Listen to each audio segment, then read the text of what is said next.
It's the One More Rewrite podcast. Coming at you from the Big Red Couch, I'm Jester. This is Lunchbox. Hello. Alrighty, this week got to talk about some news coming out from Spider-Man, Deadpool, Kevin Smith making Mallrats 2. Why? Also, there's a remake of The Crow coming along. Why? And just coming across the wire, apparently Hugh Jackman is stepping down from the role of Wolverine after one more movie. Alrighty, first up with talking about some of the news that's coming down the pipe. I wanted to talk about the Superman stuff, and more specifically the fact that the studios have released pictures of Jesse Eisenberg as Lex Luthor, and I don't know, I'm kind of curious. I have my own thoughts on this, obviously, but what are your thoughts right off the bat, looking at Mr. Bald and Beautiful himself, or Lex Luthor, as Jesse Eisenberg said that backwards, but yeah. Lex Luthor as Jesse Eisenberg. I think that he's a decent actor. I think that he could probably do it.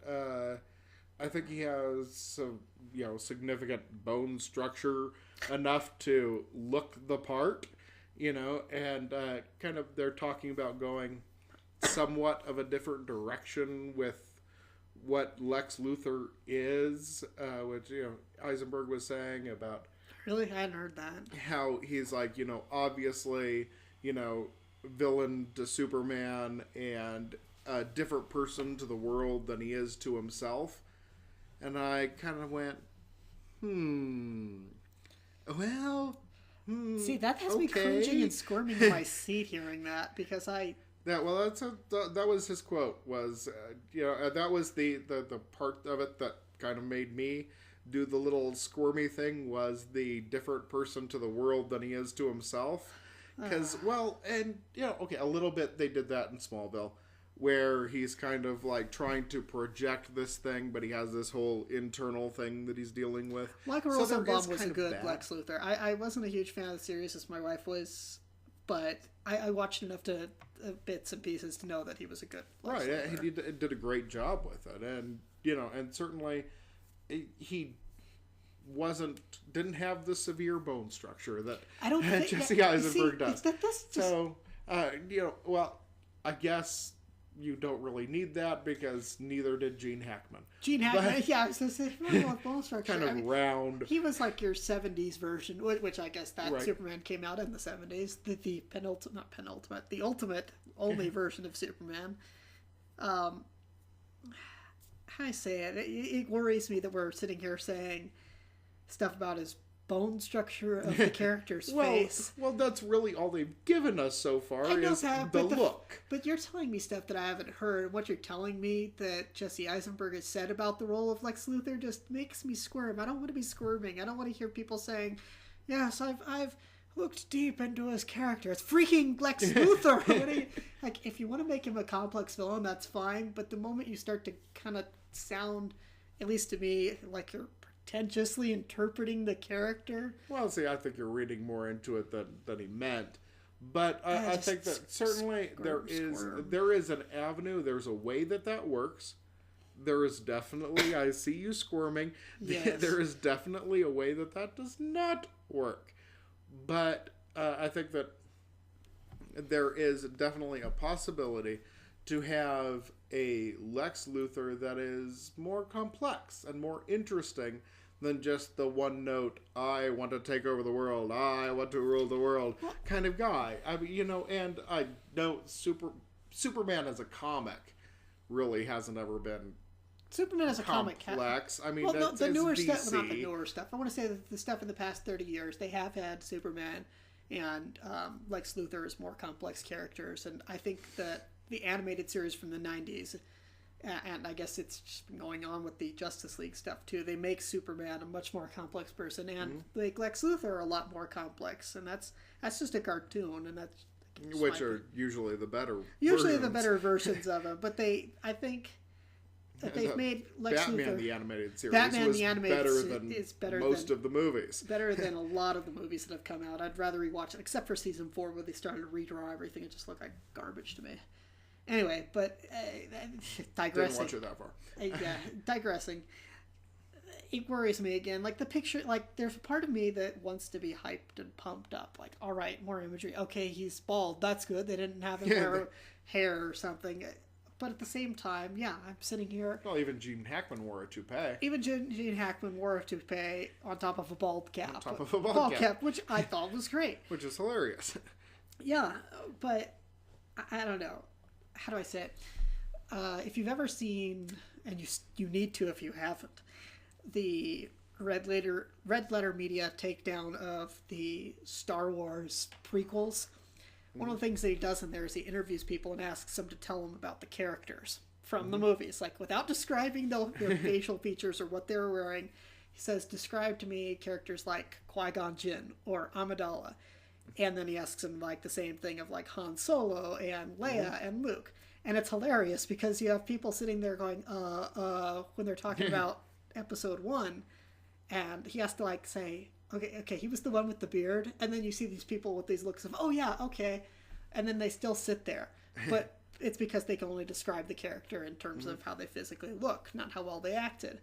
And or what actually happened, or what happened, or whatever. Who those characters are in the show. Yeah, well, which is, again, it's a phenomenal takedown of the prequels. But the main thing I was getting at here is that they show that you could put so much emphasis on the way the thing looks, but you forget how the characters are and what they're supposed to be. That there's supposed to be characters there, right? And I understand with an action movie that you're going to have those kind of images for the hype.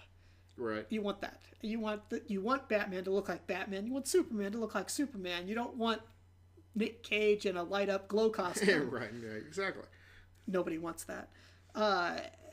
It just, again, I just worry because there's this early feel deep in my bones that I say, man, I'm not sold on this. I want to be sold on this. The deep fanboy. I really want to like this. Please don't ruin it for me. Single tear drips down cheek. Please. Yeah, and again, I it's not that I disagree with the casting choice. It's just that I believe that he can do it. I believe like he is definitely a good enough actor. I've seen him in enough different things and in different types of roles that I think that he can handle it very well. Think that it comes down to the script. Yeah. You know, and it comes down to what they end up giving him to act. And again, I'm grinding my teeth here because I hear like WB and DC execs talking, well, ours is going to be edgy. And I'm just like, no, you're not selling me. You're still not selling me. In fact, you're making me sitting here think of every movie that I've ever seen that tried to be quote unquote edgy. You're thinking of Man of Steel again. And nobody wants that. Yeah, I liked Man of Steel, saw it twice, but it's one of those movies you see that the second time up, you're not sitting there going like, I'm enjoying this. You're sitting there seeing all the little flaws that other people saw, whereas I think with the original Supermans, you see it again. You're diving right in. You just believe a man can fly. You can believe a man can fly. Yes. Yes, exactly. But so what else? What else? You want to talk about a picture that does have me hyped up and other bits of the internet hyped up? Ryan Reynolds in the Deadpool suit.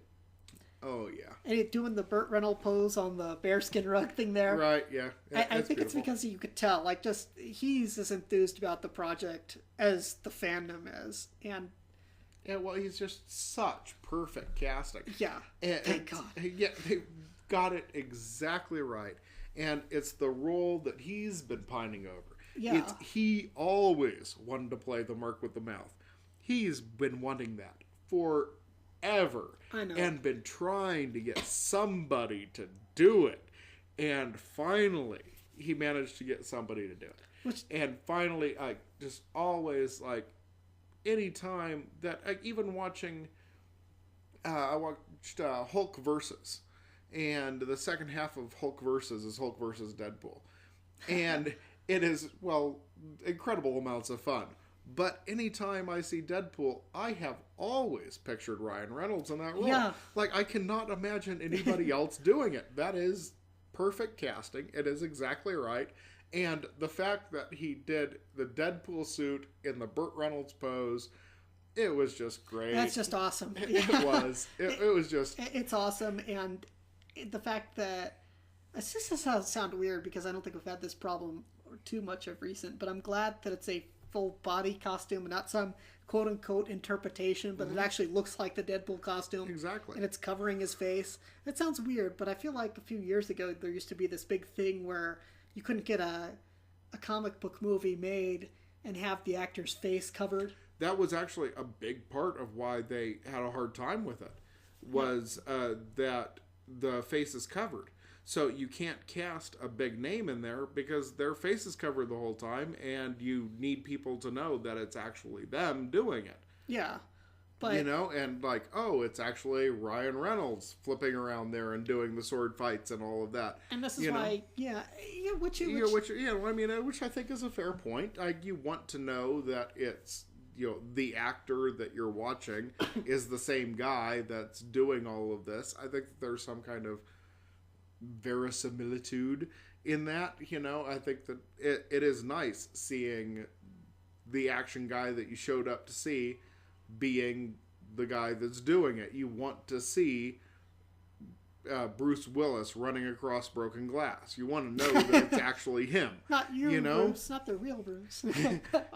But yeah, I know what you mean. Want to see Tom Cruise hanging off the side of a plane. You want to know that it's actually them, and when they've got the mask covering their face, then it could be any random stuntman doing it. Yeah. And, while granted that saves you a whole lot of money, because you can put in any random stuntman in there, that kind of, it loses a little bit for the audience. And I think I know that's a large part of why they didn't want to do Deadpool, is because he has the mask, and it could be anybody in there. And in Wolverine, it was. They just kind of took, Ryan Reynolds showed up and kind of was Deadpool like before he was pre-Deadpool, and then Deadpool shows up as a completely different freaking guy. Yeah, and Yeah, that was me. Yeah, and it kind of I think a lot of people, and part of why it ruined the movie experience for a lot of people. But I think that also people didn't like Wolverine that much, but they loved Ryan Reynolds, and they loved Deadpool. Everybody's always loved Deadpool. I mean, he's great. He's the Merc with the mouth. Merc with the mouth, always being a jerk. And I just hope that they really stay true to the character. And I don't think, not that I think that Ryan Reynolds will let them get away with anything else. I would hope not. I hope that he is still as sarcastic and laying everything into everybody as he is in the comics and all of the animated things I've seen. Well, and there are two things that come to my mind. One is when I see this and I've heard news coming down. One, that it's going to be PG-13 because you want that Butter Zone audience. I understand, so there isn't going to be as much over the topness with what there might have been as far as swearing or off-ball jokes for him. And I'm assuming / hoping that there will be a director's cut on video, which will have the version that we all wanted to actually watch. Which I'm fine with. The theatrical version, it's got to be PG-13. Fine. We just won't watch it in theater. We'll wait till it comes out on video and watch the version that we wanted to watch. Theater, or else it won't come out with a sequel or something. Of course. You go out. You got to promote what you want to see. Yeah. So if you want to see movies in the theater if you want to watch more of them. Yes. The other thing I'm worried about is as you're saying, people are afraid of these full body costumes, and I didn't know that was something they were worried about, covering his face up. Yeah, because that totally pissed me off in the Wolverine movie, where and it's not him at all, is it? Yeah. No. It's really obviously not him. It's really obviously. They didn't even cast the right body type after. No. It was just it was totally different. Didn't even pretend. I'm like. No, they pretended. Only it was some of the worst acting I've ever seen out of Hugh Jackman. It's you again, or whatever it was he saw. Right. And then his mouth is sealed, so he can't talk. Then his mouth is sealed. It's Deadpool. Okay. I'm done now. Yeah, they talk about mistakes. That might be a future one it needed to rewrite. Yes, but just needed a couple. Yeah. But hopefully the Deadpool movie is everything and the other thing I'm worried about is his mask getting torn, like always happened in all the Spider-Man movies. Mm-hmm. At some point near the end of the movie, he'd have either the mask would be half ripped off, exposed, or he'd take it off himself for whatever reason. Well, so that you can see that it's the actor so you came could see to that see. It's him doing it, which I don't know. It became like just this running gag of like, well, when is he gonna take off his mask? Yes, I know it's you in there, Toby. You don't have to show me that it's you. It's like, I don't know. I guess that's something I like with the Iron Man movies is that he does have that retractable face mask thing that you could pop on and off. Nice quick effect. Like, okay, it's him in the costume. But you could still have 90% of the time you're showing the actor that you want to see. Yeah. Well, I think that if they do it right, then we can get the best of both worlds. I just am really hoping that they do it right. And I'm really looking forward to the director's cut. Yeah. Since we're on the topic a little bit of Wolverine, we're going to just throw this out there really quickly that as we're setting up, Hugh Jackman apparently, according to Twitter at least, has decided that he is going to be calling it quits on Wolverine after one more movie. Now, haven't read the stuff that's come out yet, and I'm sure at this point they don't know or haven't said what movie that's going to be. Mm-hmm. But he apparently is willing to do one more. And truthfully, it's weird because he's been in that role since, when did the first one come out? 2000? Something like that. 2001, 2000, yeah, right somewhere around there. Yeah. And he's been doing this role for like 15 years, and I would say brilliant casting on the part of whoever cast him in the first place, because I think he has aged well, and you want that for somebody who's Wolverine. Yeah, who's Wolverine, because you don't want to see him show up with a whole bunch of wrinkles. You're like, well, hey, that actor playing Wolverine didn't age well. Yeah, well, I guess it's also a testament to how well he's kept himself up, but... Well, certainly. Yeah. Good shape. Good shape. Well, I guess if you're being Wolverine, also every couple of years it kind of forces you to be like, looks like I've got to do my bench pressing sit-up routine today. But yeah, it's just weird because I don't know who you would cast to fill the shoes after this. Because I go back to what we were talking about before. I'm thinking about what happened, and when we were talking last week, actually a couple weeks now, maybe it's just my own thing, is that there is a real lack of people that I personally think of as actors, like real name actors again in Hollywood, and I don't know who could step into the role of Wolverine after this, because again, he's been doing this for like 15 years, and I'm assuming whenever the last movie comes out that he signed on to, he'll have been doing Wolverine for 20 years. Right, which is a long time for anybody to be staying in a role, especially in a role where you don't age. Yeah, and I think that they do definitely need to find somebody that, and no, off the top of my head, I mean, can you think of it, at least like name one? I'm not going to go for three. I'm going to say just, can you name me one person who could pull it off? You aren't going to say like, I miss you. Yeah, well, I think that no matter who you cast in there, I mean, you're always going to go, well, until you see them do it, and you go, oh, well, they did a pretty good job with it.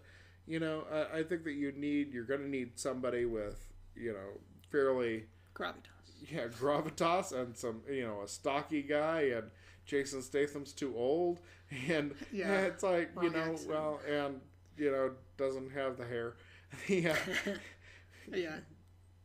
So I think that you just need a younger guy in there. Of course, you can't go too young, because then you'll definitely see the aging. So you've got to have somebody in their late 20s. Jesse Eisenberg. Yeah. No, I see what you mean, because it's hard, because everybody's always compared every Superman movie that's come out to the one with Christopher Reeves in the 70s.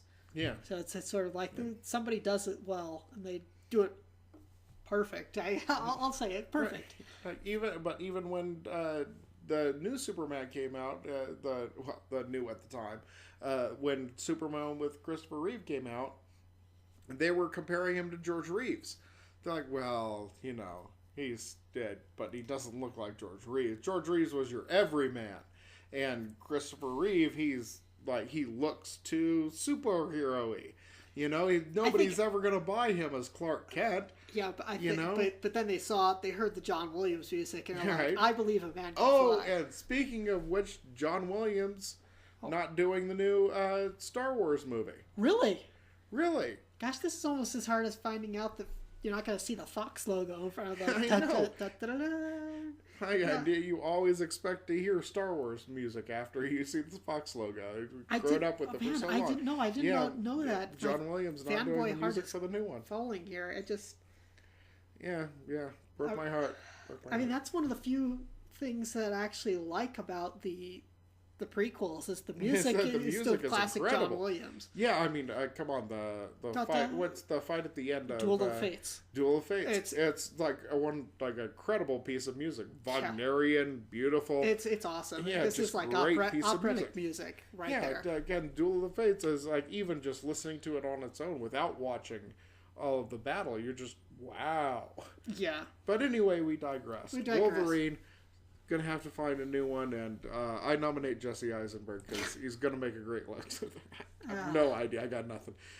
What else you got? Oh, since we're talking about recasting and people needing to fill spots, I'm kind of thinking we should reluctantly. I know you were kind of like cringing. I was cringing when you told me earlier. Jack Houston cast as Eric Draven in a Crow remake, which again just brings up the why factor of like.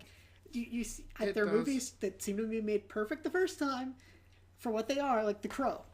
Right. The Crow was just, like, probably... Maybe Perfect's a bit. Clearly, it's definitely one of my favorite movies. Okay, I was going to say maybe Perfect's a bit of an embellishment, yes. But it's a good movie. I don't know if it's the perfect movie. Good movie, well cast. Good movie, well cast. Just, and so well put together. And, and probably one of my favorites of all time. Like, really, Alex Proyas' direction. Yes. And just, at the time, it came out, I was watching it because it was Brandon Lee, and had heard all the stories about it, and was just really excited to see, what they did, and the trailers were great, and I'm like, wow, this, really looks like a great movie, and unfortunately, lost Brandon Lee on the filming, but I can't wait to see this. Alex Proyas, one of the greatest directors, made one of Roger Ebert's favorite films, Dark City. I was going to say Dark City, phenomenal which Roger Ebert even did a commentary on. He loved it so much. It held up better than The Matrix has. It did. The director's cut, don't watch the theatrical version. The director's cut is just beautiful and perfect. And Crow, the original Crow... then there were no sequels to The Crow. I want to make that perfectly clear. Nobody ever made a sequel to The Crow. It never happened. I don't accept that as part of my existence. There was never a sequel to The Crow. The Crow was just beautiful and perfect. And after having watched it and then going back and looking at James O'Barr's original graphic novel of The Crow, and how close it was to the style of that was just beautiful and so great. I can't imagine remaking it and having it be anything other than awful. I mean, there's why? I mean, it might be okay. They said they're going a new direction with okay. And they had a whole new idea for the concept. Inspired by Joel Schumacher's Batman and Robin. Yes, we're going to take it a new way. Toys. Yeah, no, that was The Crow 3. No, it was the. But I do take some solace in that they have James O'Barr as a creative consultant on the film. Is officially signed on as a creative consultant, so maybe I don't want to fingers, dash toes, crossed. I'm crossing my eyes to try and make this a good movie. I was gonna say but you have I don't know. I guess that's like almost just you've got like the loosest of threads of hope to hold on. Like we've got this guy here. He's the creative consultant. Oh. Okay. Well, he's the guy who originally created The Crow. Oh, yes. And they bring him in as creative consultant. I hold out the smallest glimmer of hope that they might not completely destroy I just guess make sure that nobody ever watches the original. Yeah. Because that's my biggest fear, is that it destroys it so badly that nobody ever watches the original one. Oh, that's like it's like, it might property be destroying awfulness. Yes, exactly. Is that it might be just so bad that nobody watches Alex Proyas's original awesome version, Masterpiece. Which is probably masterpiece. I don't think is too great a term to put on it. Perfect might be, but it's a masterpiece of what it is. And it's like a dark comic brought to life. It is well constructed from top to bottom. Yeah, exactly. And the perfect blend. Got a little bit of comedy in there, a little bit of the of darkness. Well, a lot of the darkness, but the darkness encroaching, and the beautiful, like the way that it's shot is just so awesome. And I'm looking at this guy Jack Houston because I don't think I've ever heard of him before. And he was on Boardwalk Empire. He's got the scarred face. He's the one with the scarred face on Boardwalk Empire. I can't find his chin. Sorry, it's just another one of these weak-chinned guys wearing a beard that... Sorry. I'm just like... pardon me while I digress. Weak chins are in. Weak chins are in, apparently. Except for Channing Tatum. Just all the wrong people are wearing beards, though. They're wearing beards to cover up their weak chin. Come on. Yeah, but it's just like, you need a Gandalf beard to hide the fact that it just sort of isn't there. It's like it stops at his lip. Anyway, sorry. Digress. I guess I'm a little bit leery. Having the guy as the creative consultant who created the comic, that's a good thing. But at the same time, I'm remembering every story I've ever heard about behind the scenes infighting on movies. Yeah. And that just makes me go, boy, you better be crossing your eyes, toes, and your eardrums or something. Because got everything crossed, hoping that this doesn't bite the big one. Yeah, it's gonna be close. Yeah. Something. It's such a great concept, and even like the original comic with the artwork, just perfect and beautiful. And see, I'm even worrying about like the villain here at this point, because you've got I don't know the guy's name. He was the character actor, the guy who played the villain. Was also the villain in the what did I go blank? Three Musketeers movie, not Tim. Right. Wow, I'm totally doing bad here. I almost said Tim Burton. That's not right. Tim Curry. Yeah. Not Tim Curry's character, but the other guy with the gravelly voice who looks like he should be wearing an eye patch. In fact, I think 2 of his roles he wore eye patches. Yes, he does that a lot. He must dig the eye patch. But I'm trying to think of somebody who could be a good scenery chewer, too. To play off of this. You kind of need...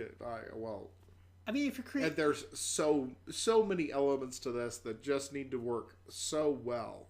Yeah. And why would you remake a great movie like that? And I just have to, as a quick side note, they cast the guy, he's best known as being the scarred face dude from Boardwalk Empire. But you'll know him a lot better by the time the new Crow movie comes out, because not only is he starring in Pride, Prejudice, and Zombies... Sorry. But he is also cast as Judah Ben-Hur in the remake of Ben-Hur. Too bad tears don't show up on microphones, because I'm just... Really? Again? We're remaking Ben-Hur again? Okay, speaking of definitive versions of movies, there were 2 different versions of Ben-Hur, I think, before the Charlton Heston version of Ben-Hur came out, which is... I think pretty much summed it up. I was going to say pretty much the definitive version. That just pretty much took care of it. I don't think we need a new version of that. Just like we don't need a new version of The Crow. So apparently Jack Houston is going to be the star of movies that didn't need to be remade. Yeah, really. I think even at this point, people are running out of jokes to make about how Hollywood is out of creative ideas. It's just like... Come up with something new. Come on. Why... if you're gonna remake something bad. Yeah. Why would you remake a great movie? This movie was perfect. It was awesome. It was a big blockbuster. We gotta remake it and update it and recast it. And why? Please stop. Speaking of why, please stop. Kind of move on to one that I heard about earlier this week, and I just... How do I say it? just put it out there. Kevin Smith is planning on doing Mallrats too, and I don't know what to say about this because it just makes me sad because a few years ago, several years ago now, he wrapped up, or quote unquote, tried to wrap up the View Askew universe with the Jay and Silent Bob Strike Back. 13 years ago. Yep. 13 years ago when he was officially wrapping up and closing the books. Closing the books. That's it. We're not making any more Askew universe. We're not making any more Jay and Silent Bob movies, basically. But, wouldn't that have been a perfect cap on it? I mean, make the goofy side characters that appear as the stars of their own film in sort of this tribute / I guess you would say ultimate fan service film just for kicks, which it was. It was great. It was great. I really enjoyed Jay and Silent Bob Strike Back. It was a dumb, stupid movie made for fans only. I think anybody else coming into it would be like, "This is stupid. This sucks," which I can understand. You can't go because you wouldn't get half of the jokes in the first place. Half the jokes are, I would say, even more than that. The whole movie is fan service, which is fine. It is, and you have to have seen, you have to have seen everything else 100 movies. Not just all of the increasingly misnamed Jersey trilogy. You have to have seen 100 other movies to get half of the jokes that are in that one. It was great. And then Clerks 2. I didn't see it because just the idea of it sounded awful. It was funny. I see you saying that. And I know... You're trying to convince me or yourself when you say that. I have friends that really love Clerks 2. I know that there are people that exist that love Clerks 2. You sound like a politician. I have a friend who loved this movie. Trust me. I thought it was... if none of the next 30 minutes of the podcast are you going to be convincing me there's somebody out there who liked Clerks 2 and this ain't going to go much further. That's if the original up to Jay and Silent Bob didn't exist, if there was none of that, then I would have thought Clerks 2 was kind of funny. And I guess at the end of the day, Clerks 2 was kind of funny, had funny moments, it was enjoyable, sure. Let's go with it. But it wasn't actively bad. I've heard otherwise. I could watch it again, although I never have. Though I've watched Clerks over and over again. But, revisiting. Mallrats, probably a bad idea. Apparently, the new one, Brody, has... convinced I forget Jeremy London's character's name, but convinced the main character that he got married to the girl that he was with and named his new son Banner Bruce at the insistence of Brody. So that's kind of about all we know so far. T.S. Quint was the name, but anyway, and so Jason Lee has signed on. Shannon Doherty signed on.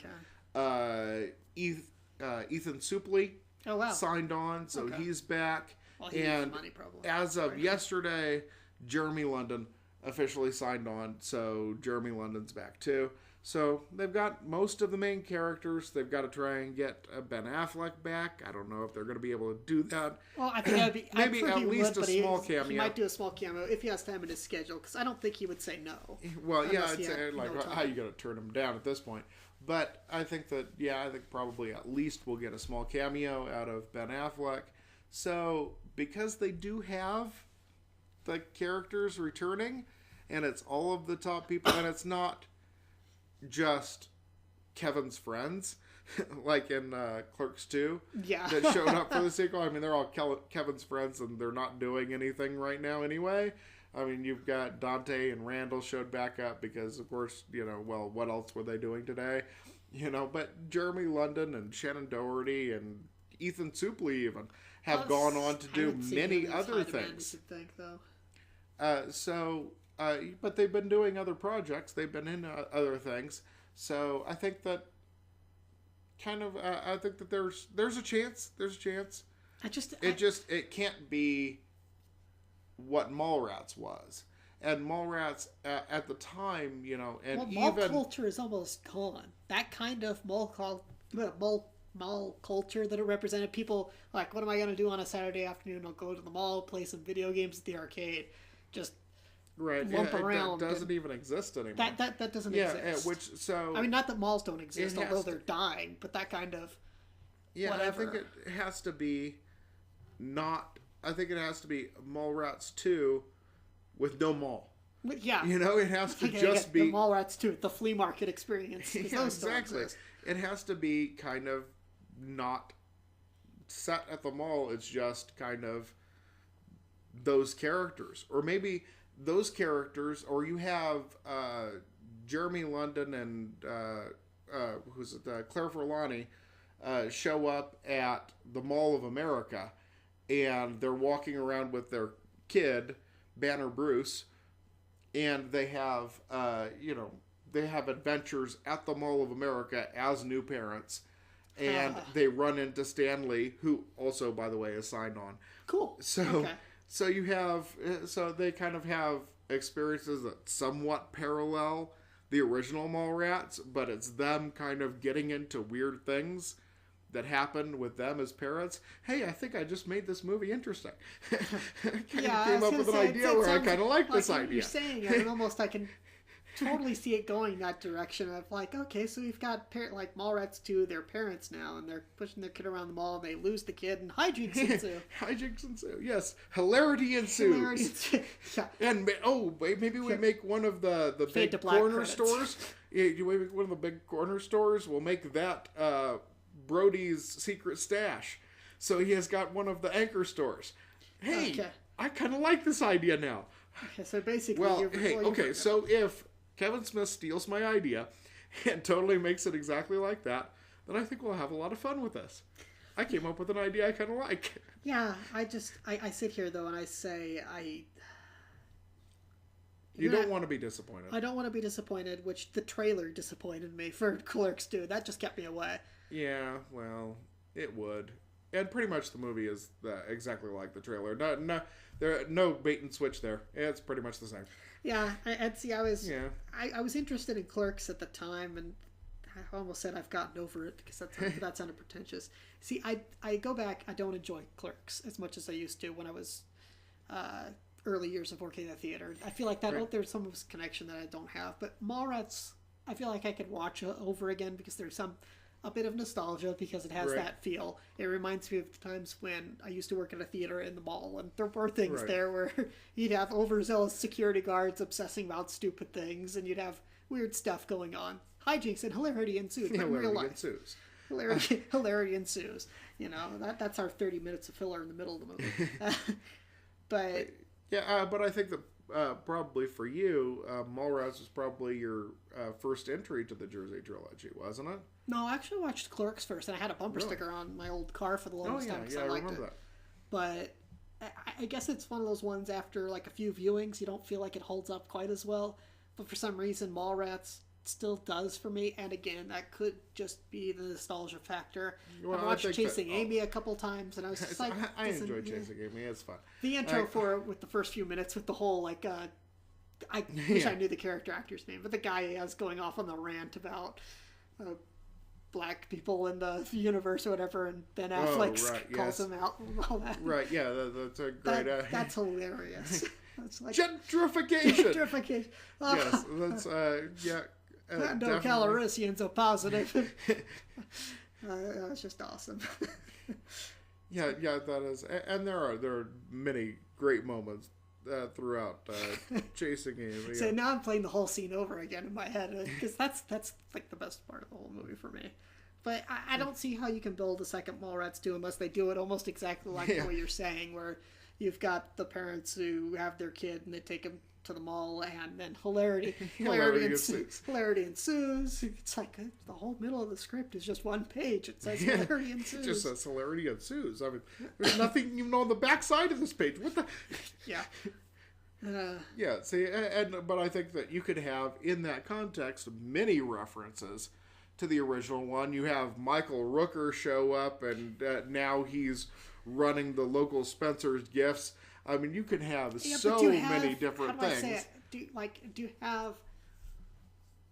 I hate to almost say this about Kevin Smith, but he's like kind of over the past decade, I feel like has burned his goodwill in Hollywood, whatever goodwill he built up, and has also slightly, not all of us, I don't want to say over it, but just I'm not as interested in what Kevin Smith's newest projects are like I was a decade ago, because I feel like he's kind of... clearly don't listen to the podcast. I don't listen to the podcast. I tried a few times and it just hasn't clicked with me. And you don't watch Comic Book Men?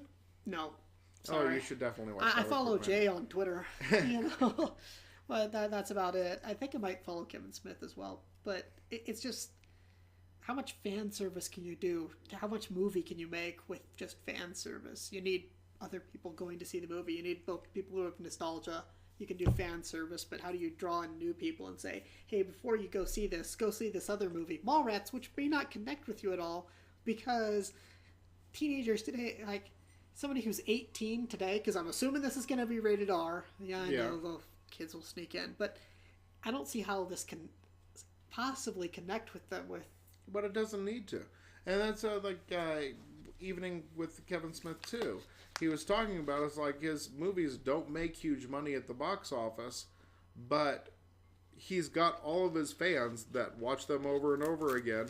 And if you have somebody that's a diehard fan like that, they're going to buy it on Blu-ray. They're going to, download the digital copy. They're going to watch it over and over again and tell all their friends that you should watch this. And so it doesn't need to be big. It needs to make 10, 12 at the box office. And then it'll make, 100 million on video. Because everybody's going to buy it and watch it over and over again. That's just the way it is. Everybody that's a fan of Kevin Smith is going to get it. And they're going to own that. And it's going to be part of everything. I guess I can see that. I guess it's just, when you talk about producing it, hoping for a bigger home video market, almost like they're making the movie but expecting it to be, maybe they won't direct to video it, but would expect it to be. They wouldn't. I mean, but they're going to make, they'll probably make 20 million at the box office, maybe 30. I mean, Mallrats has a fairly significant cult following. Yeah, so, but... you're probably about 30 at the box office, but it's going to be huge on video, just like Mallrats was. Mallrats, tanked at the box office, but huge on video, and has gained a more significant following since then. I think probably there's a shot, Maybe. Oh, he does it right. I think there's a chance. True, and it has to be just right, but I guess time will tell, and we'll see. We'll see if it's good. We'll see if it's crap. We'll see, and we'll rewrite it later. This and the latest installment of the latest final installment of the Viewist universe. Anyhow. Yeah. Moving on to the TGFV. Thank God for video. And Lunchbox, you're going to open us up this week with what movie? Sapo Long. Okay. Which was, of course, was released in America through Dragon Dynasty, the Weinstein imprint, as Killzone. Which is such an awful title and tells you nothing about the movie. Which, although I guess if you don't speak Mandarin, Sapo Long doesn't either. But Sapo Long refers to 3 different astrological signs, Chinese astrological signs, that can either mean good or evil depending on how they're read. So it kind of basically says this might not turn out well. So it's considered one of the greatest films of the modern time, one of the greatest Hong Kong action films of the modern era. It's got some of the most incredible fight scenes and the great huge battle scene, and of course the final battle between Sammo Hung and Donnie Yen, where they fight like been caged. I mean, it's just incredible, great, well done, beautiful, huge battle scenes, and just a great story about a police officer who decides that he wants to try and take down the biggest gangster. And the police officer, didn't end up telling too much. But the police officer ends up having somebody else take over him. The guy takes over for him to try and take down the gigantic gangster who is Sammo Hung. The guy who takes over for him is Donnie Yen. And it's just really well put together, like beautiful, beautiful movie.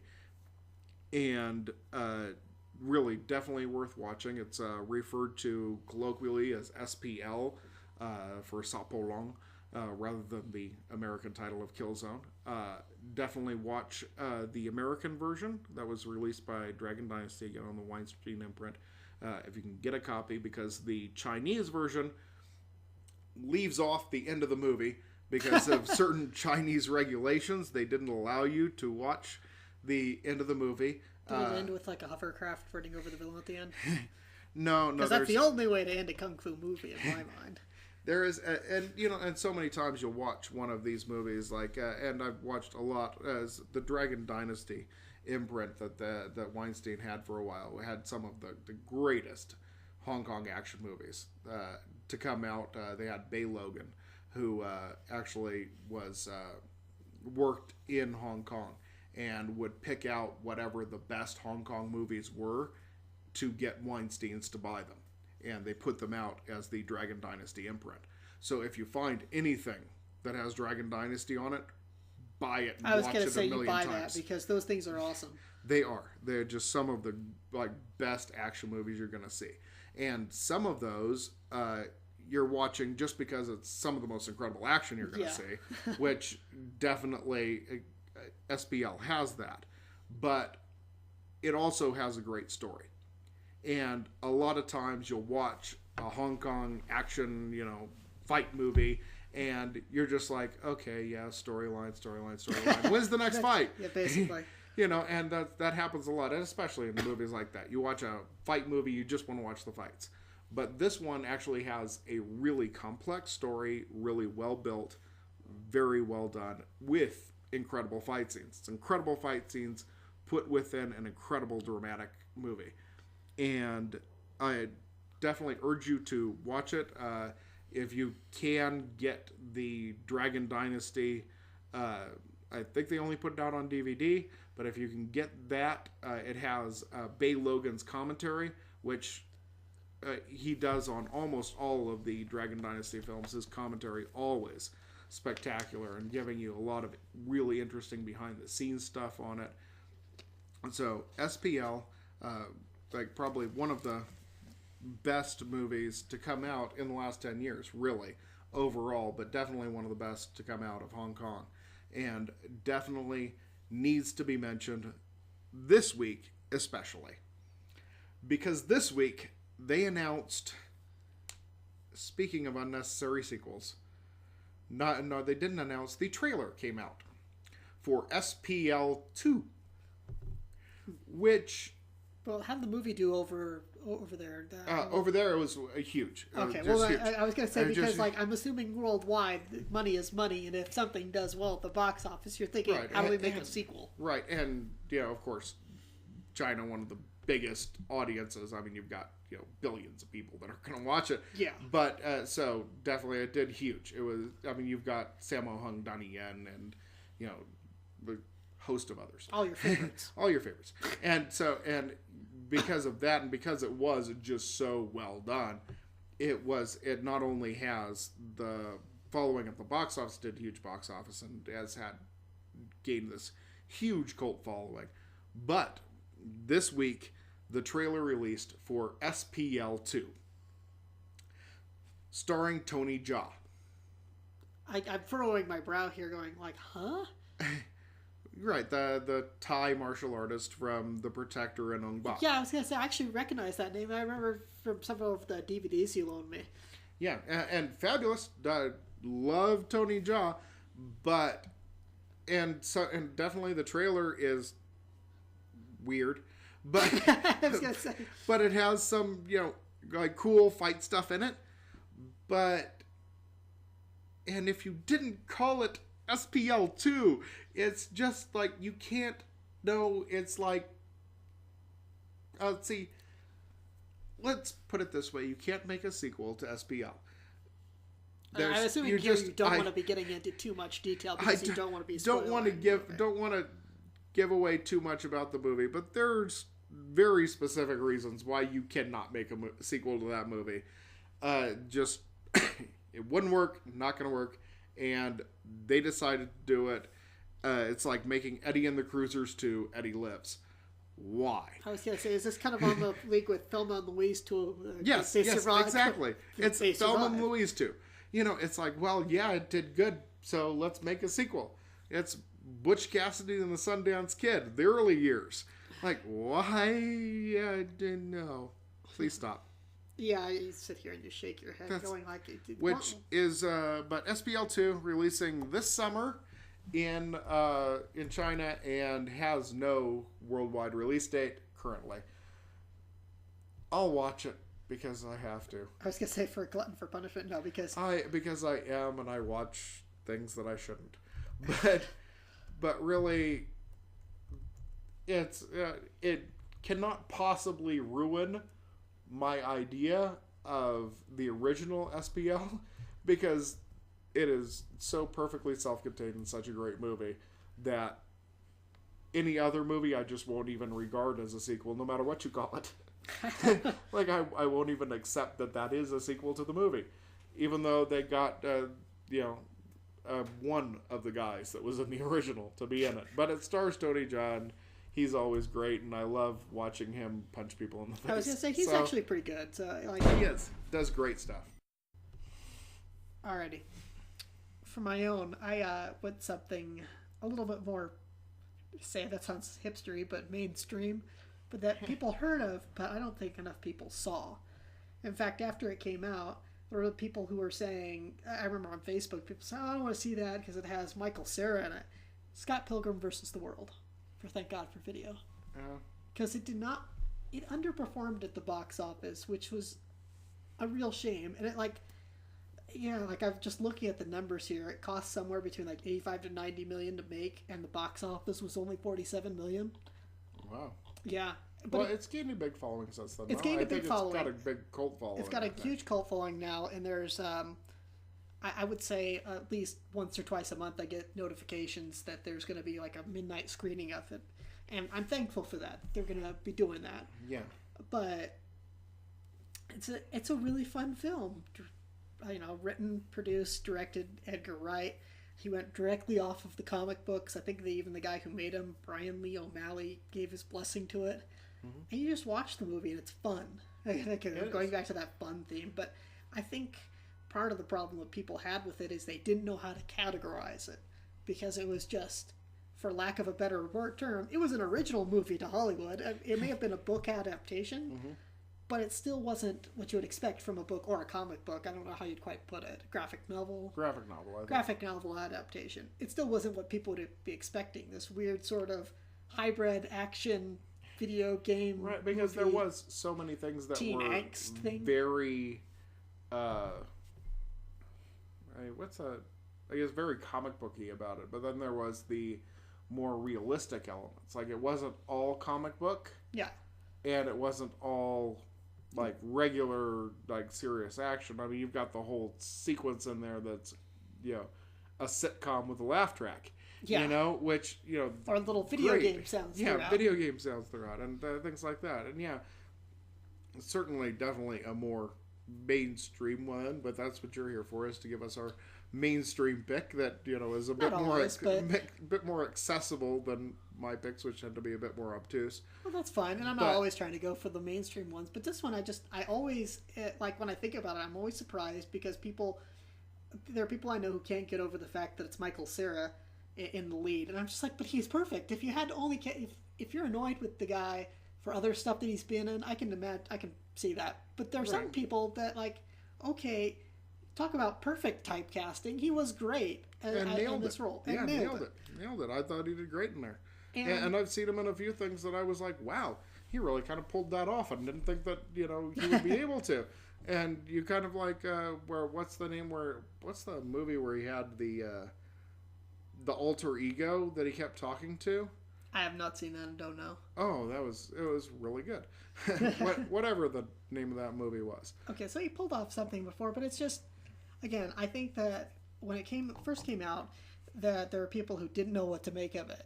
And the funny thing is it's almost like its originality worked against it because people didn't know how to categorize it. Like, oh, it has Michael Cera. Well, I'm not going to go see it. Oh, it's video game stuff. Video game movies suck. I'm not seeing those. Right. And oh, it's an action movie. Yeah, maybe. It might have turned a lot of people off for all the wrong reasons why they should have seen it. Because there was so much... I mean, just if you buy it, which you should, or at least... Well, there's no Blockbuster anymore. If you buy it, which you should, there's great commentaries on the movie, and there's great behind the scenes on showing how they set up some of the effect shots, which just the thinking that went behind it to make it look absolutely comic bookish while still using a nice mix of practical and digital effects is just incredible. Oh, yeah, I have to agree. It comes into this underestimated, underappreciated kind of way. Oh yeah, and definitely I went to see it with you, and had no idea what I was walking into. Yeah, I really knew nothing about the movie basically when I walked out. It's always one of the best ways to see a movie. Definitely the best way to see a movie, and really, really enjoyed it way more than I expected to, and I own it and have watched it many, many times since. It pops up on TV, and it's Saturday afternoon, and you go, oh, hey, I'll watch Scott Pilgrim. And you go watch it over again. I think it was even last weekend. Jamie came home from the store and found me watching Scott. He's like, are you watching Scott Pilgrim again? Like, yes, I'm watching Scott Pilgrim again. Yes, and I definitely have to agree. The commentaries and the pop-up video thing that they have with all of the little things, and yes, if you can pick up, not if you can, go pick up the Blu-ray right now, and you can watch the movie, watch it twice, and then watch all of the commentaries on that, because there's a few, and just fantastic, and really give you so much insight on it. And I have to agree, definitely one of the most enjoyable films that I've seen over the past few years, and always a good time watching it. Yeah, the battle with the vegan and Brandon Ruth and and yes, just flip it forward to that part again and turn it up really loud. It was awesome. It was, again, one of those weird things that you think about at the bass battle in the theater, and it was one of those moments that reminded me why I like seeing movies in the movie theater. Yeah, and it was, again, part of this ridiculous, over the top, like, for some reason when we get into fights everything becomes a giant video game. Yeah. But the bass, just the strumming, them having like a guitar battle in the middle of the movie, and it has a lot of oddball esoteric moments in the movie that just you go with. If you get into the movie and you can go with it, you can go with the fact that for some reason our hero can grab 1-ups and coins appear and smashy effects, and there's something like Edgar Wright is one of these people I think who does his own style of directing that you can recognize instantly, and it's always fun. Just the way he does it. I mean, there's like I don't think there's one of his that I haven't enjoyed. I was going to say, actually, there has not been an Edgar Wright movie yet that I haven't enjoyed, which I know is probably just jinxed it, and there's going to be something coming up that I'll hate. No, he's going to come out with an awful movie. Now you ruined it. You ruined it. You broke it. I'm sorry. But yeah, it was severely underappreciated, and I guess I just keep thinking about comments. It's like petty, but I remember Facebook comments from people saying, I don't want to see it because it has Michael Cera in it. Or I don't want to see it for, like, all the reasons people gave for not seeing it. Or even people that said, I want to see it because it has Michael Cera in it. And then go, wait, this is a comic book movie? Yeah. I don't want to see a comic book movie. I don't want to see a video game movie. It was like this fantastic, odd hybrid that... and beautiful fantasy, fantasy, reality stuff with his friend, who I keep on thinking is actually Macaulay Culkin, but it's Kieran Culkin. It's Kieran, yeah. And it's just great. The cameos in it are fun. The acting is fun. It looks like, and this is the other thing is key, is that it looks like the cast members are having fun. Yeah. Doing this, and I think that comes across. I think that if you have a movie that's supposed to be fun, and you have actors and actresses that don't look like they're having fun, you can tell real fast that, like, I'm here, my paycheck, here's my lines, yes, and welcome to the Wild Wild West. How are you, Kevin Kline? You know. Yeah. And that's thank you for my 20 million. Goodbye. Yeah. But yeah, I can't recommend this movie highly enough because it still disappoints me when I look at the box office returns. I'm glad it's got a cult following. I'm glad there's midnight movies. I'm glad that Edgar Wright hasn't sort of, I was gonna say Black Cauldron this and like, no, that was somebody else. You must be thinking of Joel Schumacher or somebody else who made this. Well, it really He has not disowned the movie. He still embraces it, which I think is awesome.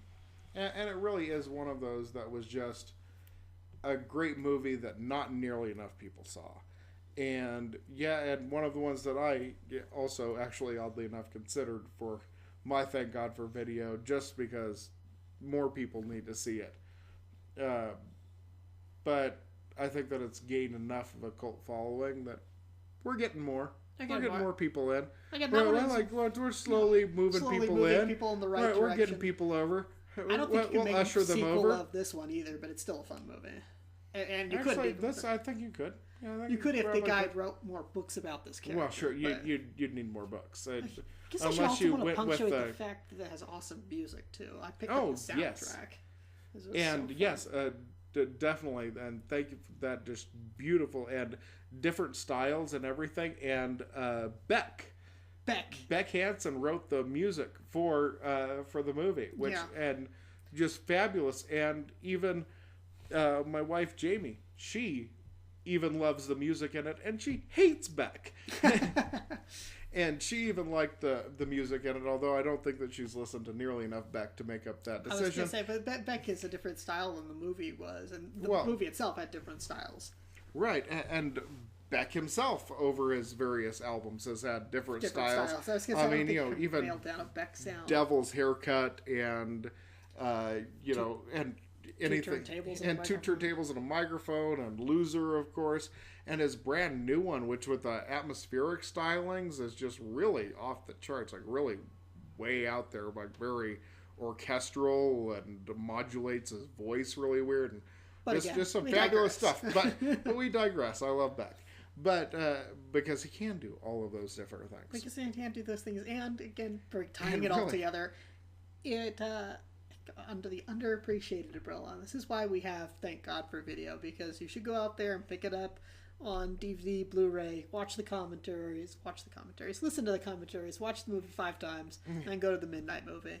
Because sometimes Edgar Wright himself does like little live commentary things with it too, and does Q&As. Wow. At least he did early on when they were doing I'm not sure if he still does it, but I know here and there it seems like he still does periodic Q&As after the film. Wouldn't that be great? You just like show up to a random midnight movie and it's like, and before the movie, here's Edgar Wright. Like, wait, what?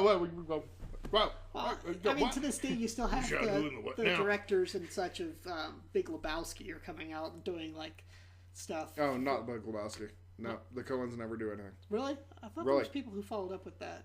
There's just like organizers of the event. There's organizers of the event. The Coens never look back.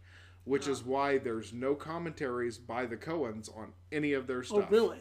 I thought it was just like some sort of chintzy thing by the studios. They didn't want to spend it because they didn't feel it was worth the time. Nope. They believe that once they're done with the movie, it's done. They walk away and do something else. They never look back at their previous projects, which is why they never have any commentary of their own on anything. Oh, you can get commentaries by other people on Coen's work, but you never get Coen's to talk about the Coen's work. Weird. Drives me crazy because annoying. I want to know why they shot that shot from Blood Simple with the light coming through the bullet holes. How they But the good news is you can hear Edgar Wright's commentary. Yes. When you pick up the DVD. Because you will, and then you'll watch that commentary. You'll watch all of the other. There's like. There are 20 commentaries on that thing, and there's the pop-up video thing with all of the things, and watch it. Get out your big screen. You're going to need your big screen. The writing's tiny. And turn up the volume and enjoy the bass, because it's got some good rock music in there, too. It really does. And you want that going for that intro where you kind of see the I guess I remember being described as like, this is how they see themselves, and how their one fan sees them as like this big epic band. Yeah. When they start launching off into that pullback. I mean, that was the second I knew, like, this is going to be a pretty fun movie. Well, actually, the Universal logo done a little bit of 8-bit music soundtrack was cool, but the huge pull away shot at the very beginning is awesome. So, really, pick it up. All right, well, we're going to be moving on to one of our segments that we're going to semi-retire, just 'cause it's sometimes hard to think of these. Because when you think of them, you don't want to be thinking of them. That's the trailer better than the movie. And for me, I'm going to slightly zigzag on this and go with, actually, the poster was better than the movie. And that would be Reign of Fire with Matthew McConaughey, Gerard Butler, and Christian Bale. There's a great cast. Great cast. Horrible movie.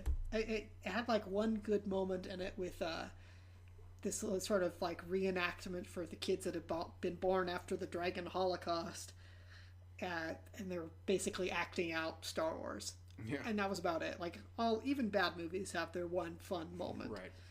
But this movie just like, I mean, we have our other segment later on with movies that needed a rewrite. I don't even know where you'd begin, because just everything about it was like fall apart awful. Like, you see the trailer, you see the poster. Actually, the poster is what sold me on it. It shows you a freaking dragon breathing fire onto like Big Ben and like the whole of London. Right. So you think it's going to be like this epic battle movie between dragons and modern like warfare items. Right. You think that you're thinking that. You think that it's going to be that.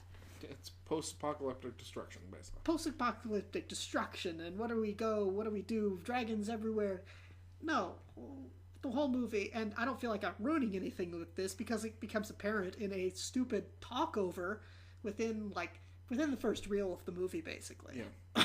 That one. Oh, by the way, reels are what movies used to come on. Yeah. They were roughly 20 minutes long. 20 minutes long. Just a FYI for the kids out there that probably don't know that.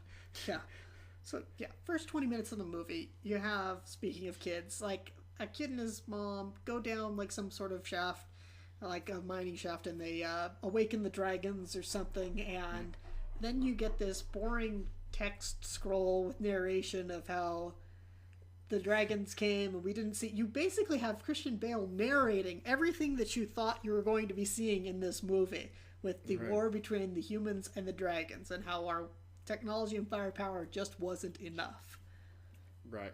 And it's just like, wait a minute, you just basically, like, storybook told me what I came to see. What am I going to see? Yeah. And that's like what I was first thinking when I saw it. I was like, okay, so what's going to happen now? And it wasn't one of those good, oh, okay, cool, this is going to be different than I was expecting. It was basically just telling me, oh, by the way, we didn't have the effects budget to do what you thought you were going to see. So instead, what you end up with is this post-apocalyptic movie with, like, small, I guess you would say, claustrophobic shots of people huddled underground or huddled in castles, because we only had that whole fantasy tie-in, and crumbling ruins, people scrounging out trying to survive. And it's just, it was boring. It's like, how could you make a movie with dragons boring? And you don't show the dragons. Well, not till, don't they show up at the end? They show up mostly at the end. You have like one or two shots of them like scalding people, basically. Yeah. And it's like everything that you thought you were coming to the movie to see, everything that the poster itself showed off that you thought was going to happen, don't happen. And I still remember that text scroll. It was just incredible to me that it basically laid out what you had come to see. And it did not deliver on that. It basically cheated its way out of showing you the awesome stuff. And to me, I don't know, that could be the effects they didn't have the budget for, because they spent it on Christian Bale and Matthew McConaughey, but it's just like, there's no excuse for this. This is not the movie you advertised. I felt, one of the few times I felt that I was almost straight up lied to. Right, yeah, and I hate that when you, like, the trailer or even the poster, for that matter, with a great poster. I own it, and I love the poster. I wouldn't get rid of it. It's a great poster, like, really. What could have been? Yeah, what might have been. But it sells you a false bill of goods. I see you there, and maybe if they had kind of sold it more as post-apocalyptic wasteland, and this is our survival after the dragons, then maybe I could have gone with you. I might have been able to deal with that because I think that if I knew that going in, I would have thought that, oh, okay, this is, and I get a big battle at the end. Okay, cool. But if you try and tell me it's a big action movie with dragons, I want to see dragons and I want to see big battles, and I guess I had to wait for Game of Thrones. Yeah, I feel like, how do I say it? I feel like probably early on they knew something was wrong and they couldn't do this. So they had, I mean, how hard is it to show like a quick still of, I think it's even like just images of London burning, like a random, one of those random montage things that you could have basically filmed quote unquote with stock footage of riots and burning buildings and such. I think it might have been actually I was going to say, like, now that I recall it, it might have been stock footage with Christian Bale narrating, which like maybe they realized early on that they weren't going to be able to sell this how they thought, so they quickly decided to make the decision that we're going to sell this totally. I don't know, maybe it's a bit harsh to say it was a lie, but yeah, that's what I thought I was going to see going in. Was it an action battle movie with dragons? And it wasn't. So maybe they just shifted the advertising to look like that, everything from the trailers to the very awesome poster. And I'm going to be a spoiler here, okay, because I don't care, because it's a stupid movie. The ending, you have Matthew McConaughey's character is this typical, like, I'm so war-scarred my mind is gone kind of character. And in the end, he dies, okay? He dies in one of the stupidest freaking ways I've ever seen a character die, which is he lunges at the main dragon thing that they're supposed to kill and leaps into its freaking mouth. This guy basically suicides himself, and you can't see it, but Lunchbox here is face palming. Because, he's remembering this. Just remembered that. And, like, he has this dumb expression. And you're like, what the? What just happened? Where did... I think I remember previewing that movie and just screaming, what was that? I remember banging my head against the seat as it was happening. Yep. Now I remember. Yep. I tried to erase that movie from my memory, thanks. But yeah. Mm-hmm. I don't know. That's something, it might have almost, I don't even know if it was MST worthy level. It was just stupid, bad. And again, I felt lied to. Yeah. Straight up lied to with it. Yeah, that poster is special. That poster is so great. Yeah. All right. Trailer was better than the movie for you. So, I'm going with one that, in the hopes that maybe it will be a lesson to all of you out there.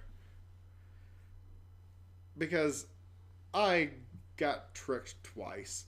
And I really shouldn't have. I should have learned my lesson the first time. But I'll go with the first time that I was lied to was when I was told that PCU was Animal House for the 90s. And anytime somebody tells you that it's a new version of a classic, incredibly good movie, you pop in the old movie. You just go watch the original, because the original is Animal House for the 90s is Animal House, not PCU. And Animal House for the 2000s is not old school, it's Animal House. Don't fall into the trap. If somebody tells you that they've made a new version that is for this generation, no. Go back and watch the original. That's part of the problem I have with them remaking Ghostbusters and redoing it. It's for this generation. It's like, screw them, watch the old version and love it. Although you've got Paul Feig doing it, and he's great, and they've got a good cast, and entirely going a different direction. I kind of dig that. Okay. So I've heard the This Generation line, which is... the This Generation line definitely... Ears perk up with the This Generation line because of PCU. And that movie just... It's... not. It's like it doesn't have the fun. It doesn't have nearly the comedy. It's just not as well done. A few funny moments. Really, you're basically just sticking around for the end.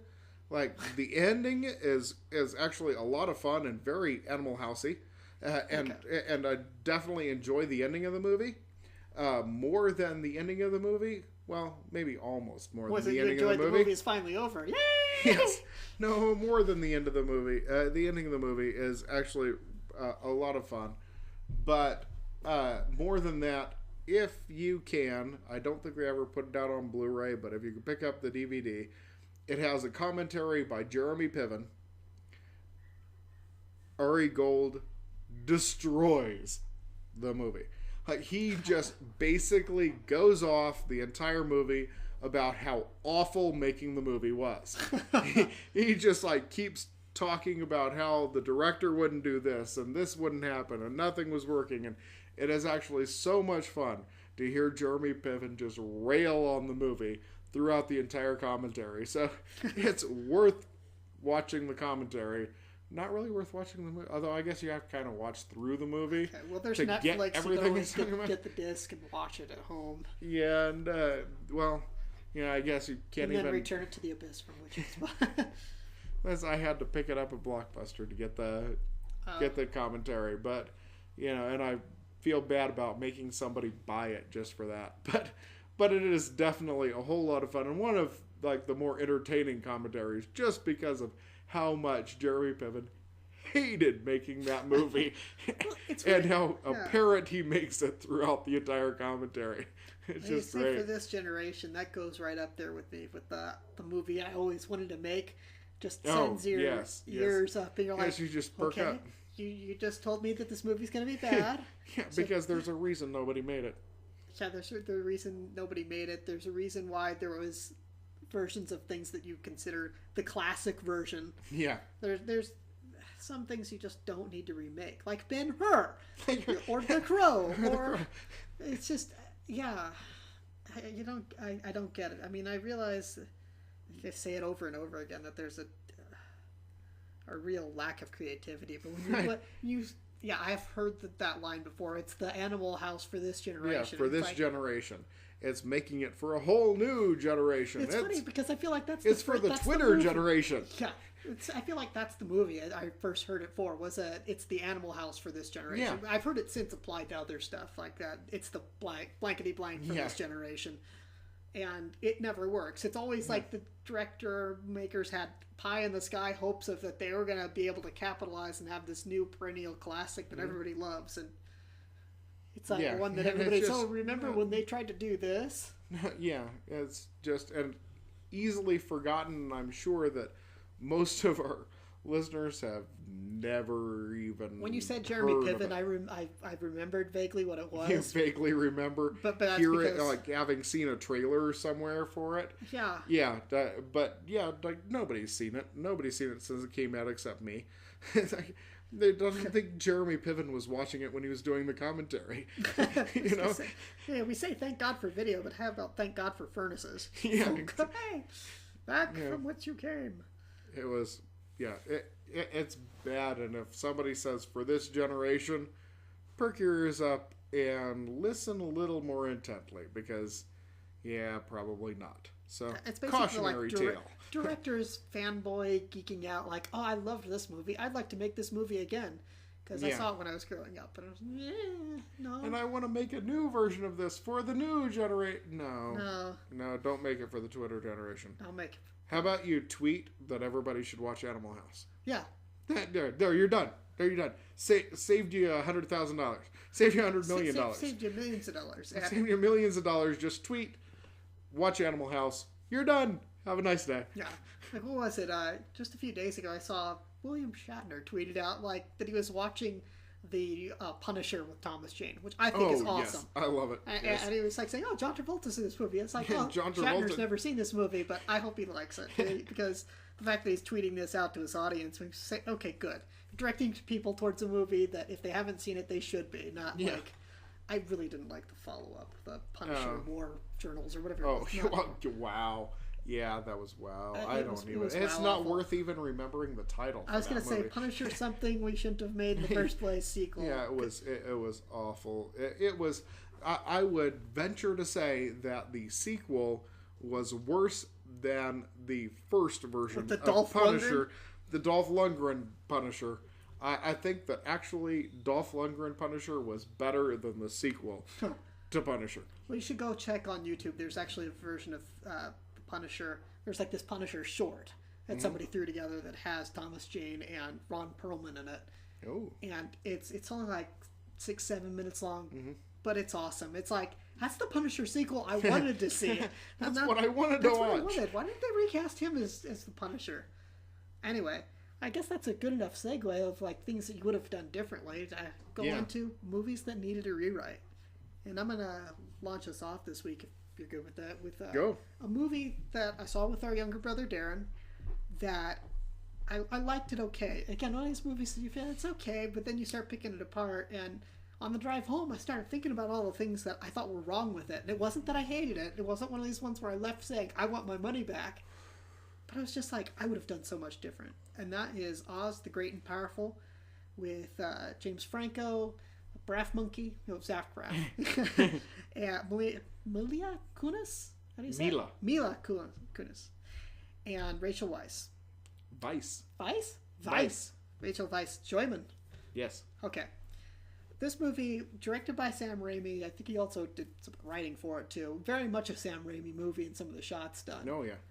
It had some stuff going for it. I think that James Franco actually did a good job as this kind of, I guess you would say, I don't want to say rogue with the heart of gold, but heel with the heart of gold, rogue with the heart of gold. He was a character who had a bit of a turn. He's not a bad guy, but he's a bit of a con artist who has a change of heart, and he goes through a transformation throughout the movie, and it was actually good for that. But there were so many things throughout that just lowered the bar on what it could have been. For starters, I made a joke about it, but Zach Braff, I like him in small doses. Scrubs, he's great. He's great in 20-minute segments with commercial. Sorry, on Scrubs, but I don't know how else to say it. I miss voice actors. I feel like if they would have gotten a character actor or voice actor to play him, because they have that whole thing where like you've got the real world or pre-Oz world of Kansas, and they have Zach Braff's character, and then in Oz there's a flying monkey that becomes his sidekick, which sounds horrible when you say it, but basically becomes Oz's sidekick in the movie. And the boy, like Zach Braff's voice and character is just so annoying. It's like I could have cut him out entirely or cut down the amount of lines he had. It would have been that much better. Well, certainly I see that. I think, cast Billy West in the character then.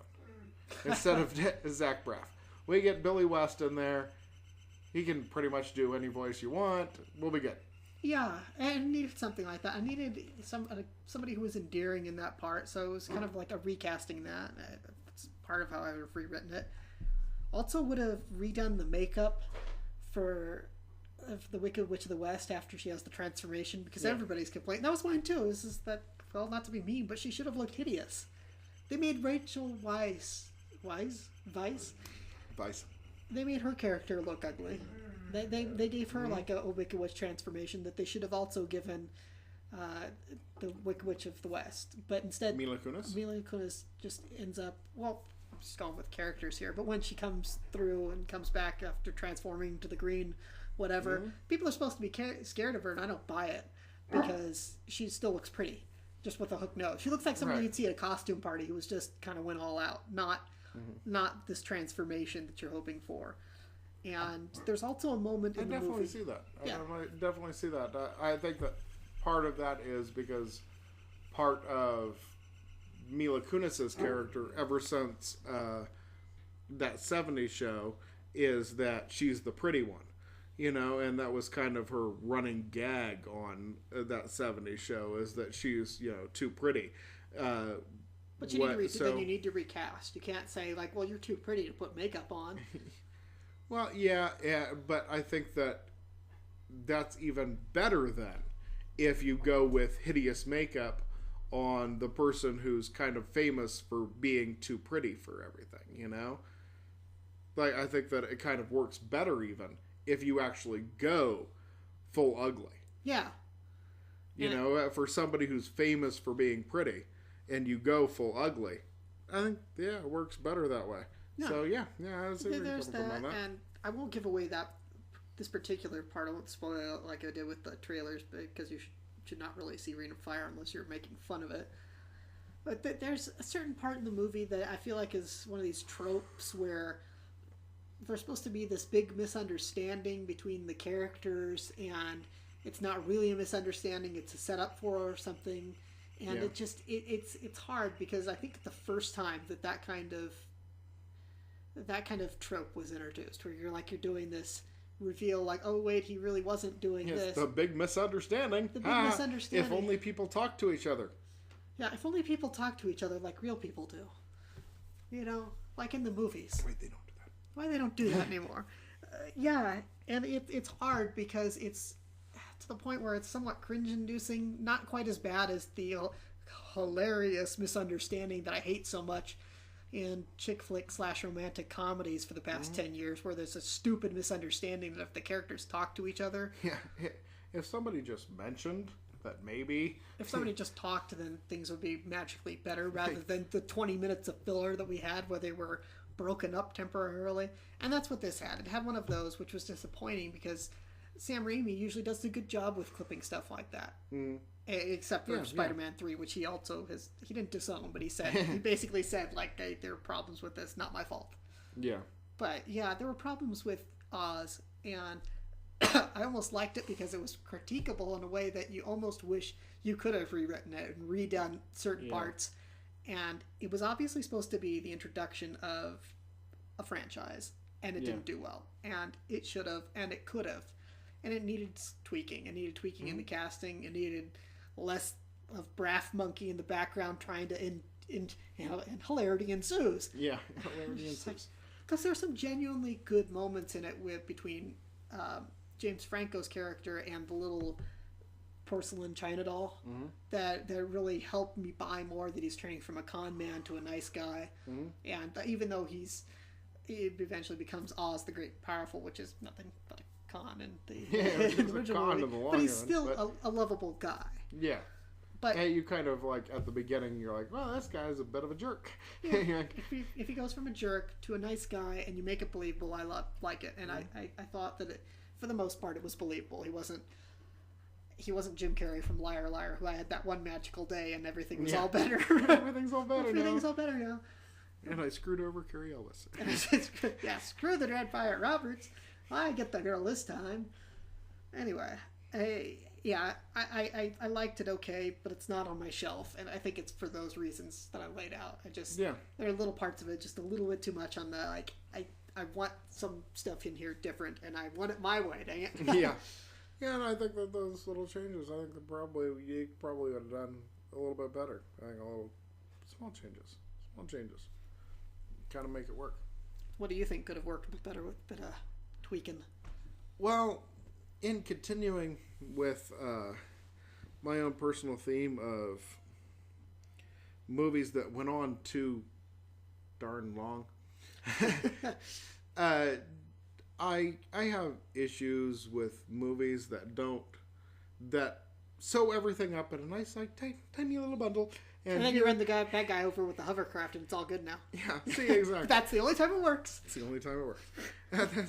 No, the guy falls off of the satellite, and then you drop another satellite on top of it. I don't need it to be wrapped up quite that tight, thanks.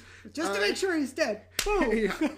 Like, kind of. It was such an awesome movie up to that point. It was. It really was. It was overkill. Sorry. Okay. Anyway, don't mean to derail you. GoldenEye. But so a little bit of ambiguity is fine in my life, and so don't need everything wrapped up tight. And which is an ongoing theme for me already, but will probably continue to be, is when movies should have ended a whole lot earlier than they did. And for this, I'm going with a fantastic movie, which I really, really liked, which is LA Confidential. Yes. Just really so well done. And loving everything up to the moment when I thought it was going to fade to black. I was going to say, this is another one of those, like, and fade to black, and then 20 minutes fade later. To black, fade to black, oh, there. fade to black, fade to black. Like, come on. Like, Farmer Hoggett walks out of the building with the guy. It's been so long since I've seen it, but he walks out as the police are arriving, turns around to him and says, "Hold up your badge so they know that you're a police officer." Fade to black. I was going to say fade to black. That's right the there. end of the movie. That's it, right there. It is.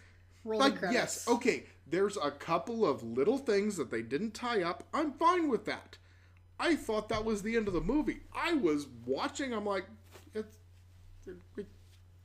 why is this movie still going? There are little loose ends that still need to be tied up. Granted, but I didn't need those to be tied up. I couldn't even pay attention to them trying to tie up those loose ends because I thought the movie should be over. I'm like sitting there in the theater railing against the movie the entire time. Like, why is this movie still going? This should have stopped. Like, that was the perfect ending for your movie. Why did it not end there? Really, really mad. Like, actually mad at the movie for not ending when it should have. Like, definitely, like, hold up your badge so they know that you're a police officer. Fade to black. Roll credits. Reprise the theme song. Roll the credits. That's it. That's the end of your movie. And up until that, just so well done. Just beautiful. Nominated for many Academy Awards. I was looking this up here. Nominated for 9 Academy Awards. It only won 2. Kim Basinger for Best Supporting Actress and Best Adapted Screenplay to Hansen and Helgeland. You know what it lost to? What? It came out in 97. That should tell you what it lost to. Every other category it was nominated for. My memory's not that good. Titanic. Oh, I lost Titanic. Every other category. And this is the funny thing is... I think I actually had LA Confidential on my ballot that year a few more times. And maybe because it went on too long is the reason that it lost Titanic. And that's another one of those films that was great and it swept. I was going to say swept. Sorry, but this is back a couple decades ago when it seemed like there were some movies that not only were really good, but that they were nominated for almost everything. And you wondered, and you were wondering if something was going to sweep, and if you were kind of wondering, it doesn't happen that way now, where you have like one movie you're just expecting, like once it's won one, you're like, oh, that's the one that's going to win. Boom, boom, boom, boom, because it just doesn't happen. It hardly ever happens. I mean, in the history of the Academy, it doesn't hardly always ever happen. I feel like early 2000s, like late 90s, early 2000s, it felt like there were some movies that won 5 to 6 awards solid. Like and they were usually the big ones. And it had Best Actor, Best Supporting Actor. It won the big ones. And it was kind of, I always had that feeling like, okay, this one's the one that's going to take them all. And I think I had picked Titanic just because people had seen it so many times. But LA Confidential was the better acted and the better done movie. Yeah, it really is. It's a fabulous movie. I mean, and nothing to take away from that. But I'm telling you right now, if you watch that movie, even if you decide to watch all the way to the end of the movie, what I always tell to people is like, you're going to want to watch till the end of the movie because you know it's going to keep going. But if you watch it again. If you're watching it for the first time, watch it up to that point. Hit pause, go get a snack, go to the restroom, just take a break, and then come back and watch the end of the movie. And see if you think that it needed that. Do you feel more satisfied? Do you feel more satisfied? Like or do you think that the credits should have run that? And I think that, and there's been a few, and I'm sure that I'll go over those in future installments. But I think that if you just... I know you like, and when I first started with movies of this similar thing of like they went on too long, I used to tell people just shut it off there, and don't watch the rest of it. And I kind of told Mom Random Hearts. You see the beginning there, it says Harrison Ford. Shut it off. Don't watch it. You saw him. That's it. That was enough. That's enough. That's all you need. No, and I used to tell people, no, just shut it off right there. But doesn't work because people won't do that. Like, they won't shut it off. So I'm like, okay, at that part, pause, go get some new popcorn, go, just, even if you just hit pause, look at whoever you're watching it with and go, okay. And then finish watching. Then think to yourself, would that not have been a better place to end this movie? Because it totally would have. That would have been the perfect ending. It would have.